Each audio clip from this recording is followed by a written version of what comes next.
नमस्कार, city centre show में आपका स्वागत है। मुंबई से मैं हूं पूजा भारद्वाज और सिटी सेंटर शो में सबसे पहले बात करेंगे कॉमेडियन वीर दास के बारे में। कई फिल्मों में भी नजर आ चुके हैं, वेब सीरीज कर चुके हैं, लेकिन खास तौर से अपनी स्टैंड अप कॉमेडी के लिए जाने जाते हैं। और इस बार उन्होंने विदेशी जमीन पर यानी अमेरिका के वाशिंगटन डीसी के केनेडी सेंटर में जो उन्होंने शो किया है उसको लेकर विवाद हुआ है भारत में। और इस कदर ये विवाद तूल पकड़ा है कि दिल्ली और मुंबई में उनके खिलाफ FIR दर्ज हो चुकी है। अपने शो में उन्होंने 7 मिनट की एक कविता पढ़ी है जिसका टाइटल है टू इंडियाज। वो कहना चाह रहे हैं अपनी इस कविता में कि वो 2 तरह के भारत से आते हैं। उस भारत में क्या क्या हो रहा है उसकी तमाम बातें उन्होंने करी हैं, कटाक्ष किया है। फिर चाहे वो किसानों का मुद्दा हो, महिलाओं का मुद्दा हो, कोरोना का मुद्दा हो, प्रदूषण का मुद्दा हो, तमाम बातों पर उन्होंने कटाक्ष किया है। लेकिन खासतौर से जो महिलाओं पर उन्होंने बात कही है, उनकी इस कविता में एक लाइन है जहां वो कह रहे हैं कि मैं ऐसे भारत से आता हूं जहां दिन में महिलाओं की पूजा होती है और रात में गैंग रेप होता है।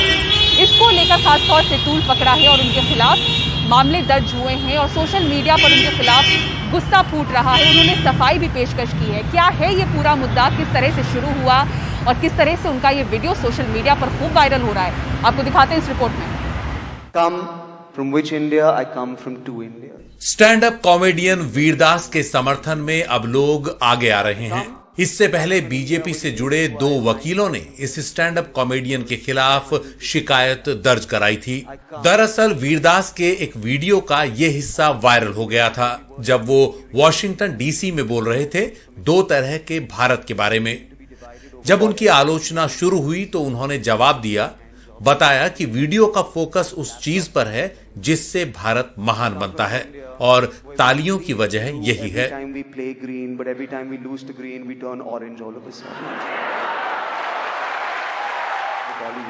दिल्ली में ही एक शिकायत आदित्य झा नाम के वकील ने दर्ज कराई है।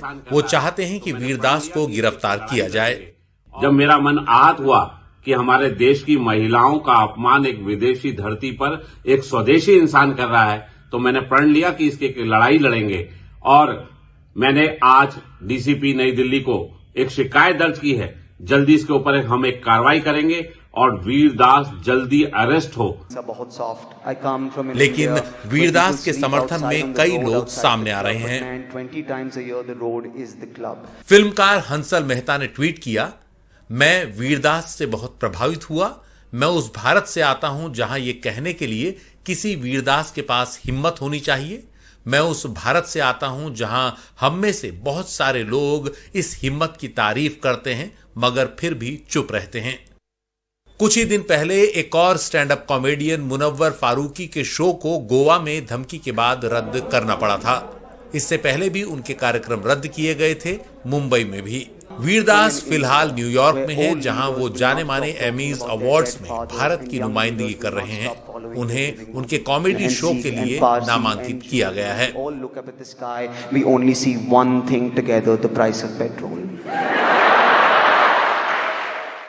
और अब आइए उत्तर प्रदेश चुनाव की बात करते हैं, जिसको लेकर समाजवादी पार्टी हो या कांग्रेस, दोनों ने ही अपनी अपनी ताकत झोंक दी है। कांग्रेस नेता प्रियंका गांधी वाड्रा ने जहां मैं लड़की हूं, लड़ सकती हूं कार्यक्रम की शुरुआत उन्होंने चित्रकूट से कर दी। वहीं पर सपा नेता अखिलेश यादव ने गाजीपुर में बड़ी रैली की और दोनों ने ही अपने अपने तरीके से बीजेपी सरकार पर निशाना साधा। सुनो द्रौपदी, शस्त्र उठा लो, अब गोविंद न आएंगे। सुनो द्रौपदी, शस्त्र उठा लो, अब गोविंद न आएंगे। यूपी के चुनावी मैदान में प्रियंका गांधी के आने से कांग्रेस में जमीन पर एक नई जान पड़ती दिख रही है।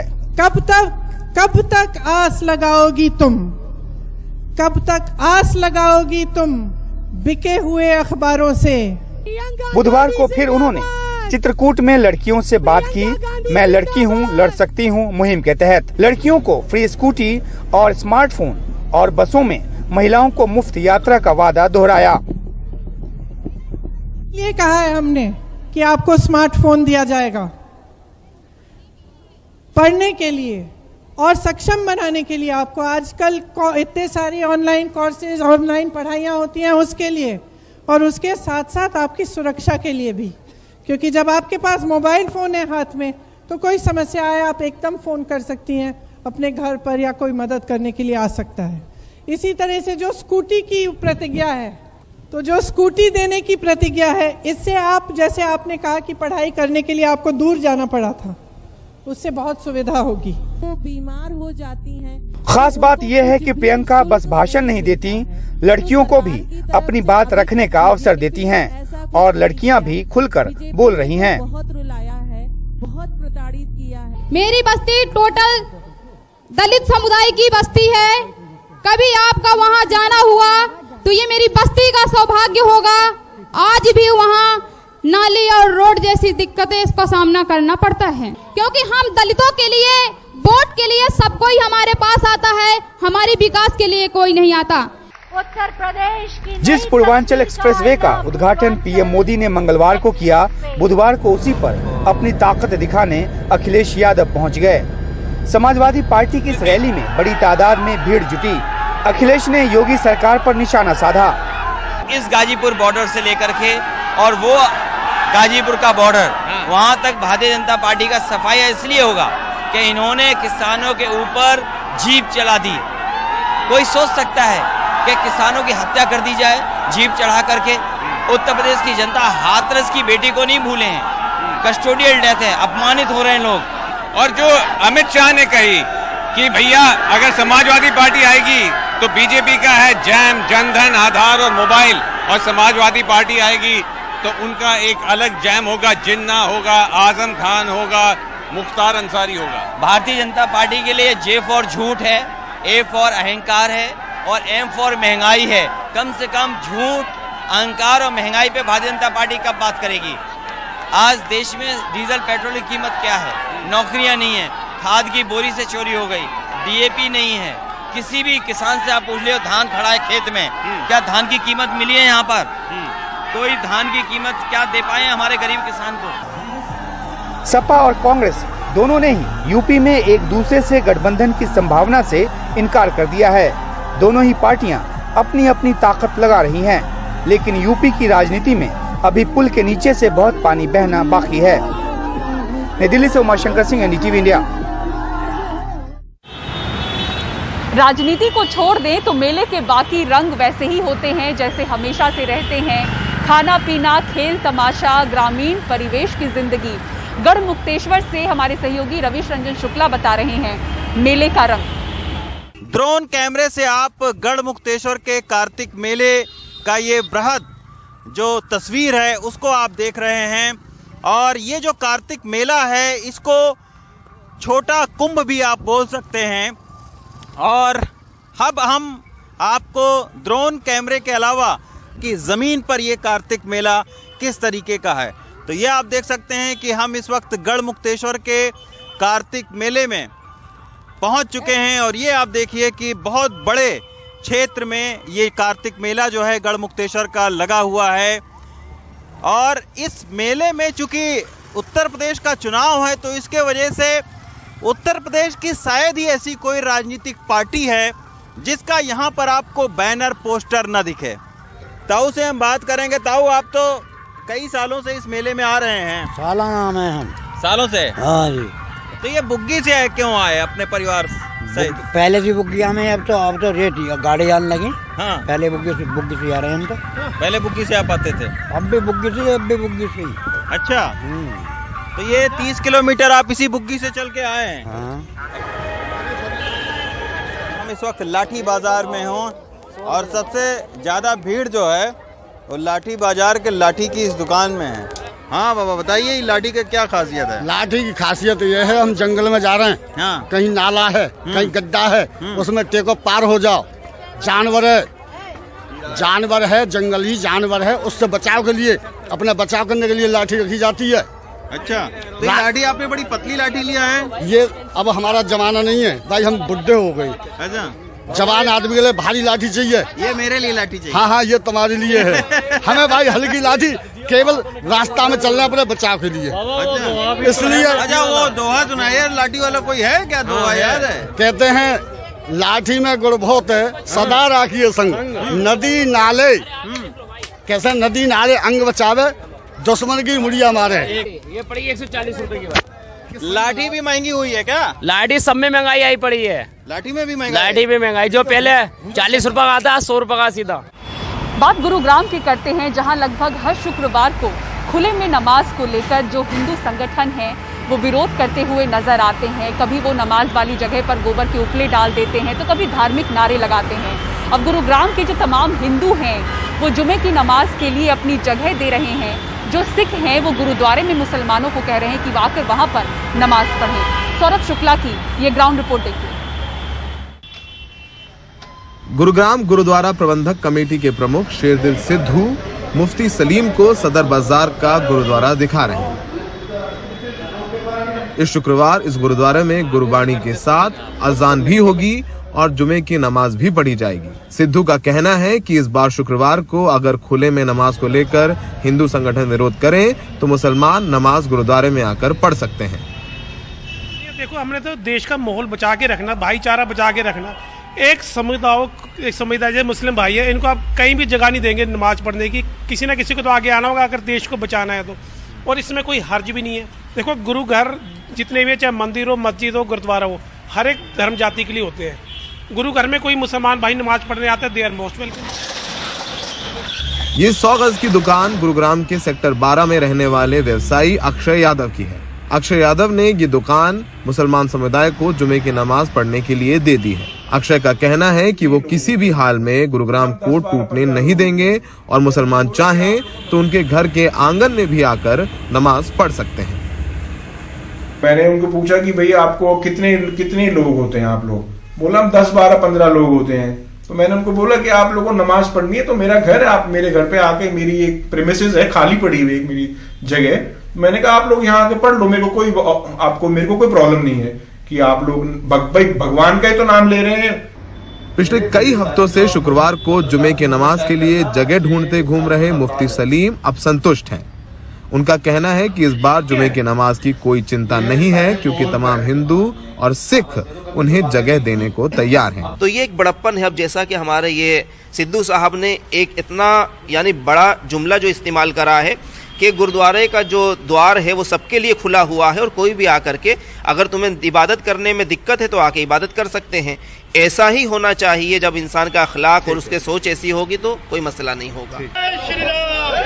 पिछले कई शुक्रवारों को नमाज से ठीक पहले नमाज की जगह पर कुछ हिंदू संगठन या तो पूजा अर्चना करने लगते हैं या धार्मिक नारे लगाकर शोर मचाते हैं। 2 साल पहले गुरुग्राम प्रशासन ने हिंदू और मुसलमान संगठनों को बैठाकर नमाज पढ़ने के लिए 37 जगहें तय की थी, जिसे बाद में हिंदू संगठनों के दबाव में घटाकर 20 कर दिया गया है। जब हरियाणा प्रशासन गुड़गांव में कुछ हिंदू संगठनों को काबू करने में नाकाम रहा, वो हर शुक्रवार जुमे की नमाज पढ़ने के लिए मुसलमानों को रोकते हैं, कभी धार्मिक नारे लगाते हैं तो कभी वहाँ पर गोबर के उपले रख देते हैं। इसको देखते हुए गुड़गांव को बचाने के लिए गुरुद्वारे सामने आए, तमाम हिंदू सामने आए। वो कह रहे हैं हमारे दुकानों में आइए, हमारे खेतों में आइए, हमारे घरों में आइए, नमाज पढ़िए। इनका कहना है कि वो गुड़गांव को टूटने नहीं देंगे, देश सबका बराबर है। और ये एक करारा तमाचा है उनके चेहरे पर जो धर्म की आड़ में अपनी राजनीतिक रोटियां सेकना चाहते हैं। तो फिलहाल इस जुमे को आप देखेंगे गुड़गांव में तमाम हिंदू के घरों में, तमाम गुरुद्वारों में मुसलमान भाई अपनी नमाज पढ़ेंगे। सहयोगी सुधीर कुमार राम के साथ गुड़गांव में सौरभ शुक्ला, NDTV इंडिया। और मुंबई की एंटी नारकोटिक सेल ने कोल्हापुर में एक ऐसे ड्रग फैक्ट्री का खुलासा किया है जिसका मालिक मुंबई का एक वकील है। पूरी खबर क्या है, सुनील सिंह अपनी इस रिपोर्ट में बता रहे हैं। राजकुमार राजहंस दुनिया की नजर में वकील, लेकिन पुलिस के मुताबिक नशे का सौदागर, जिसने न सिर्फ कोल्हापुर के चंदगढ़ में नशे का पाउडर मेफेड्रोन बनाने की फैक्ट्री लगा रखी थी, बल्कि कोल्हापुर से मुंबई तक ड्रग्स डिलीवरी का काम भी करता था। एक्यूज जो है वो यहाँ से सैटरडे संडे या फिर बीच बीच में महीने में कभी भी जब उसको जरूरत पड़ती थी तब खुद की कार लेके फार्म हाउस पे जाता था। वहाँ से तैयार जो मेफेड्रोन है वो लेके मुंबई में आता था और उसके जो फिक्स पेडलर्स हैं उनको सप्लाई करता था। पुलिस के मुताबिक बांद्रा में एक महिला 50 ग्राम ड्रग्स के साथ पकड़ी गई थी। उससे पूछताछ के बाद कोल्हापुर की ड्रग्स फैक्ट्री का खुलासा हुआ। स्थानीय पुलिस की मदद से वहां छापा मारने पर 2 करोड़ 35 लाख रुपए का सामान बरामद हुआ। ये मेफेड्रोन मैन्युफैक्चर करने के लिए यूज किए जाने वाले वेरियस अपरेटस जैसे measuring flask, round bottom flask, कुछ ड्रायर्स, इलेक्ट्रिक ओवन और बाकी कुछ अपरेटस इसमें जब्त किए गए हैं। इसके साथ 120 ग्राम ऑफ मेफेड्रॉन भी यहाँ पे बरामद किया गया है। पुलिस के मुताबिक वकील राजहंस पोल्ट्री फार्म के आड़ में ड्रग्स की फैक्ट्री चला रहा था और इलाके में खुद को समाज सेवक के तौर पर स्थापित करने की कोशिश में जुटा था। उसके लिए उसने कोल्हापुर के ढोलकरवाड़ी में स्कूल खोलने का प्लान भी बनाया था, लेकिन उसकी काली करतूत पुलिस की नज़रों से छुप नहीं पाई और अब मुंबई पुलिस उसकी तलाश कर रही है। मुंबई से कैमरामैन अशोक महाडिक और प्रवीण रोहित साथ सुनील सिंह, एनडीटीवी इंडिया के लिए। और खबर बेंगलुरु से, जहां उन भवनों को गिराने की तैयारी चल रही है जो अवैध तरीके से बनाए गए हैं या फिर नियमों की बड़े तौर पर अनदेखी हुई है।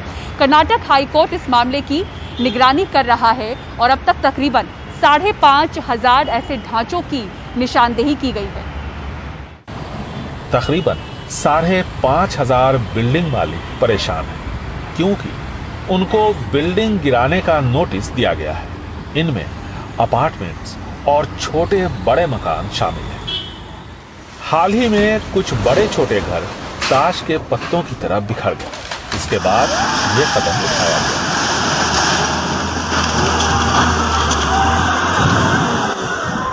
लोगों का गुस्सा फूटने के बाद अदालत ने संज्ञान लिया, लेकिन बिल्डर्स और ठेकेदार अवैध निर्माण के लिए सरकार को ही जिम्मेदार ठहरा रहे हैं। भ्रष्टाचार इसकी सबसे बड़ी वजह है। आखिर इतने सारे अधिकारी क्या देखते हैं जब निर्माण चल रहा होता है या पूरा हो जाता है? तब इस सवाल का जवाब सिर्फ सरकार ही दे सकती है कि बिल्डिंग बाय लॉज का उल्लंघन क्यों होता है। I think government can do one thing. अगर सरकार चाहे तो आम लोगों को परेशानी से बचा सकती है, जुर्माना लगाकर।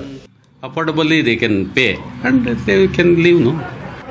लेकिन कुछ लोग कहते हैं कि जुर्माना लगाकर अगर कायदे कानून तोड़ने को मंजूरी दी गई तो ये आगे के लिए गलत रास्ते खोल देंगे। बीबीएमपी के मुताबिक 3 तरह के निर्माण गिराए जाएंगे: नालों के ऊपर बने मकान, बगैर इजाजत के बनाए गए मकान और ऐसे घर जिनमें मंजूर नक्शे से 60% से ज्यादा बदलाव किया गया है। जिन लोगों ने स्वीकृत नक्शे से 60% से ज्यादा उल्लंघन किया है उनके खिलाफ भी कार्रवाई होगी। हमने इन सब को नोटिस जारी कर दिया है और दूसरी कानूनी प्रक्रिया चल रही है। जैसे ही ये पूरी होगी कार्रवाई हम शुरू कर देंगे।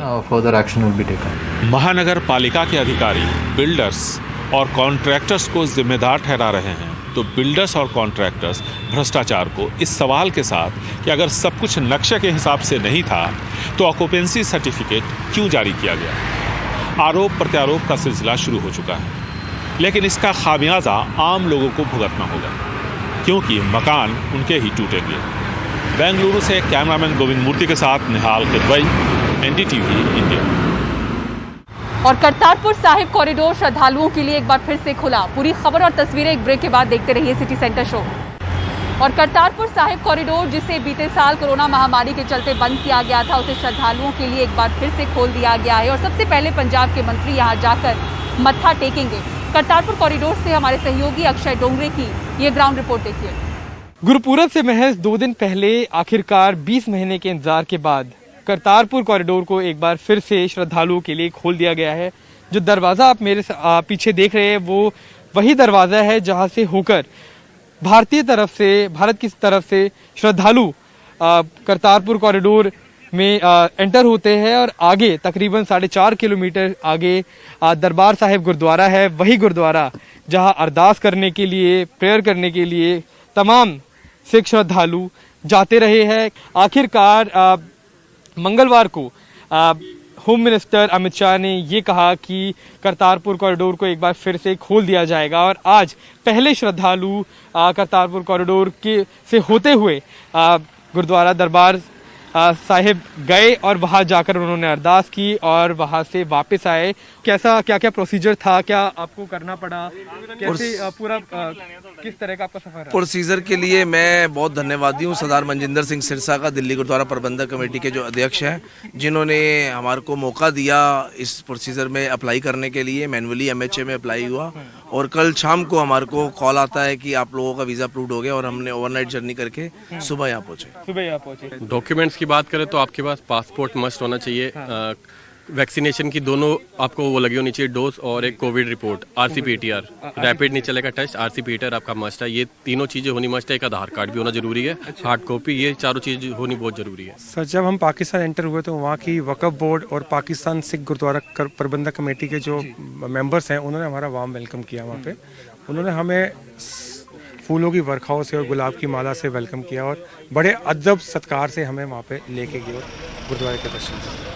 लोगों की उम्मीद यही है कि आखिरकार जब करतारपुर कॉरिडोर को एक बार फिर से सिख धर्म की भावनाओं को ध्यान में रखते हुए खोला गया है, उसे खोला रखा जाए और जितने भी लोग जाकर दर्शन करना चाहते हैं, अरदास करना चाहते हैं, उनके लिए हर प्रकार की सहूलियतें प्रदान की जाए। कैमरा पर्सन शुक महाले के साथ में अक्षय डोंगरे, NDTV इंडिया। और सिटी सेंटर शो में फिलहाल इतना ही। मुंबई के सांता क्रूज से पूरी टीम को दीजिए इजाजत। खबरों के लिए बने रहें NDTV इंडिया के साथ। नमस्कार।